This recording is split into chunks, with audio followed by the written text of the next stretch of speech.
Hello guys, welcome to my humble YouTube channel where I bring you fanfiction that will brighten your days. Before we start, a subscribe is greatly appreciated, and don't forget to leave a like and ring the bell icon so you won't miss exciting new fanfiction stories. Daily Life of Slime Family, Tensura X Slime no taoshite, by RenBowLTE. Chapter 8, Lord of the Flies. After Rimuru shot the energy blade, Azusa immediately stand in front of Halkara while Laika is in front the twins. The figure suddenly emerged showing a beautiful girl with a tan skin.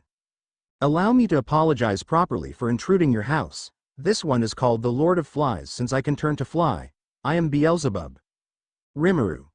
You said your name is Beelzebub? Beelzebub. Yes, and by the look at it, it seems that you recognize me? Rimuru. No. The Beelzebub that I know is called the Lord of Gluttonies. Pay no heed. Beelzebub. The Lord of Gluttonies. Foo-foo, I'm a bit interested in that, but the reason I came here only to find this elf.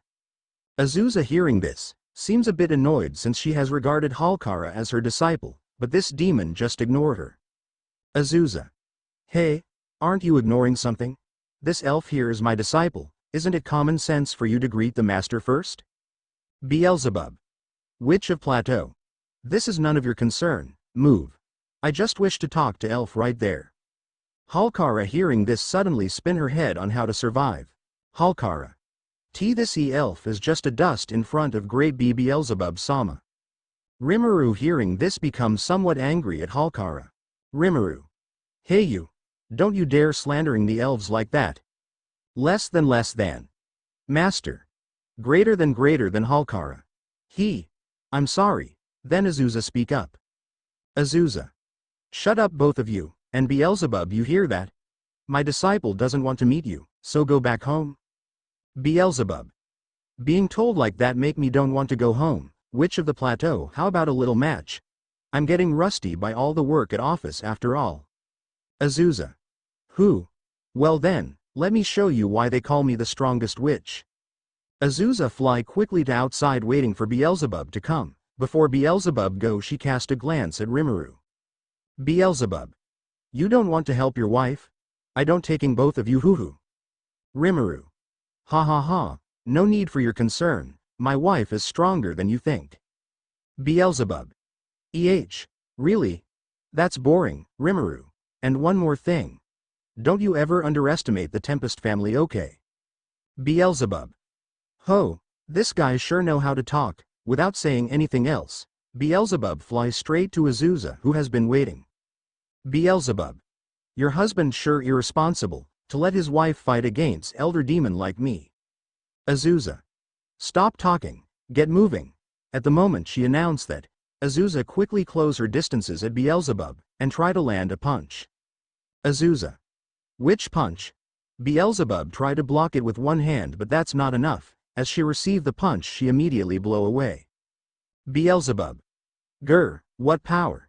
Azusa. Here, one more, witch kick. Beelzebub. Since when?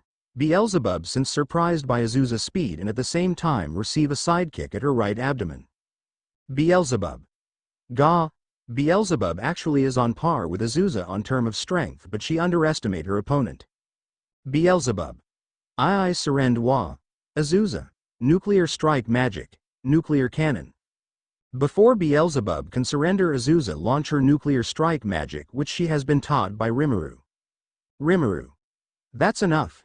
As Rimuru said that, he cut the nuclear strike into two and nullify it. Beelzebub, who barely conscious, see this event. Beelzebub. He cut it. This family, how ridiculous. She fainted after that. Rimuru quickly brought her to their home, afraid that they might kill her. Azusa. Donna-sama. I didn't mean to kill her. Rimuru. I know, so quickly heal her. Azusa. Why yes. Can demons be cured by healing magic? Rimuru. Azusa, who was panicking inside, couldn't wait for answer anymore. Azusa. Whatever if she die, Donna-sama is at fault here. Rimuru. Don't push your blame to me. But luckily for them, Beelzebub seems to cure normally. After an hour, Beelzebub seems to wake up. Beelzebub. Azusa. Oh, you wake up, Beelzebub. Beelzebub. Yeah, Thank you for your hospitalities though. Azusa. Haha, no problem. After that, all family members including Laika and Halkara arrived at the room where Beelzebub and Azusa occupied. Rimuru. It seems your wound has cured properly, huh? Beelzebub. Haha, thanks to you. I actually keep fainting because of overwork. That's why I need Halkara energy drink to keep me up all night. Everyone in the room, when they hear this, there's an awkward silence for a little while. Azusa. So you are not fainting because of Halkara potion? But because of overworking? Beelzebub. Yes. Halkara. Haha, I see. I guess those were false rumor after Lhii. Azusa quietly place her hand at Halkara's shoulder. Azusa. Oi, Halkara. I'm sorry, Azusa, oi. After the commotion, everyone has gone back to each of their room. We decided to let the Beelzebub stay at guest room until she recovered. Azusa. Donna-sama, today a lot has happened, huh? Rimuru. Yeah, really? Rimuru said so while changing his clothes, but suddenly he feel that Azusa has hugged him from behind. Rimuru. I gonna get cold if I don't put on my shirt, you know. Azusa. Liar, Donna-sama is strong, maybe if you would caught a cold. I will absolutely be in your side. Rimuru suddenly know that something has been bothering his wife. Rimuru release Azusa hand around his neck and turn to face Azusa. Rimuru. Is something wrong? Azusa.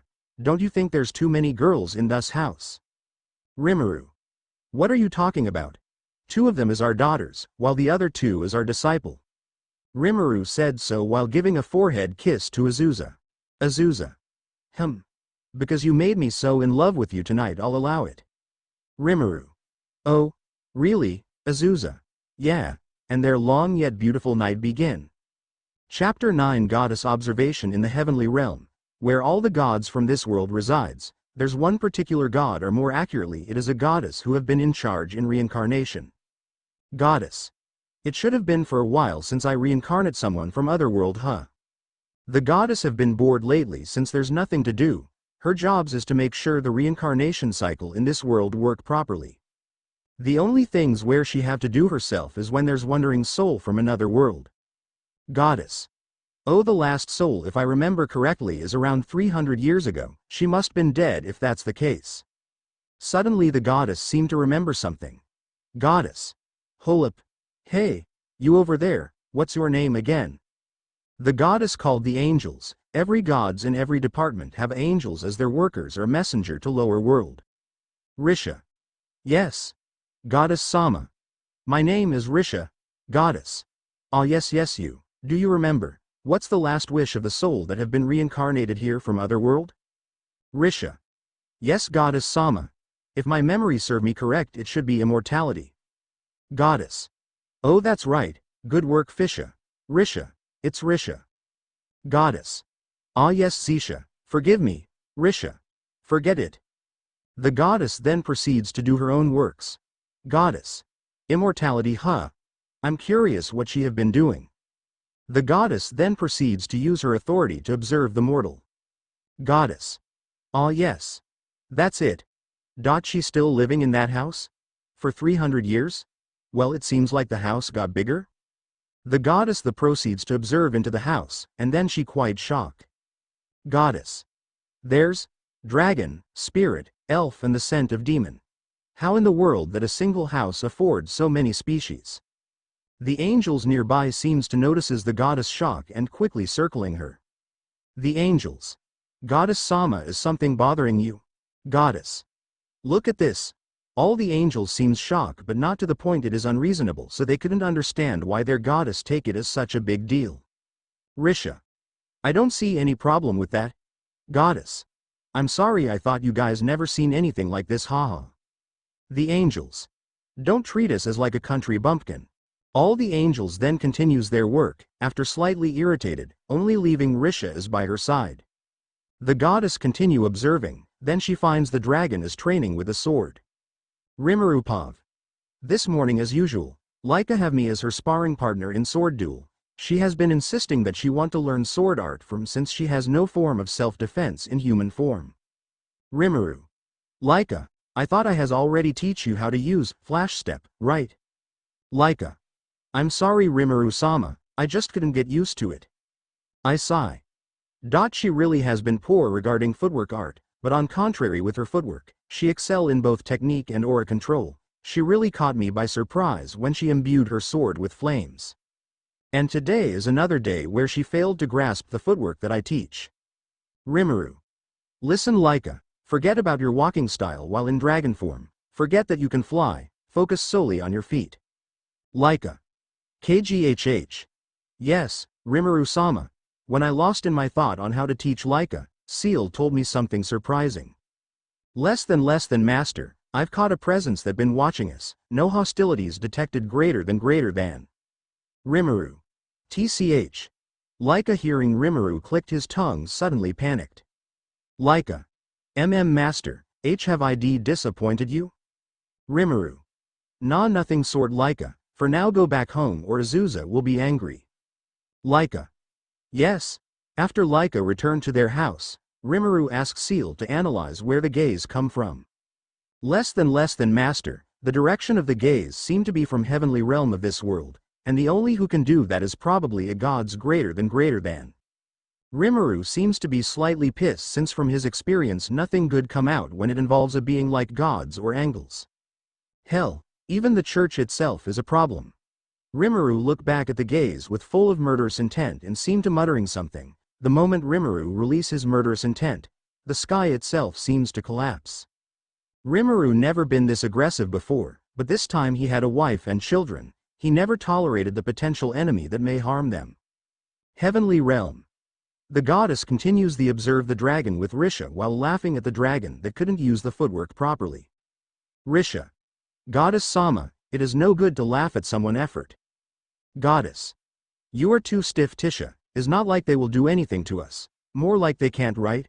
So just enjoy the scene. Risha. This goddamn goddess doesn't remember me even yes the word of goddess Sama is absolute. Goddess.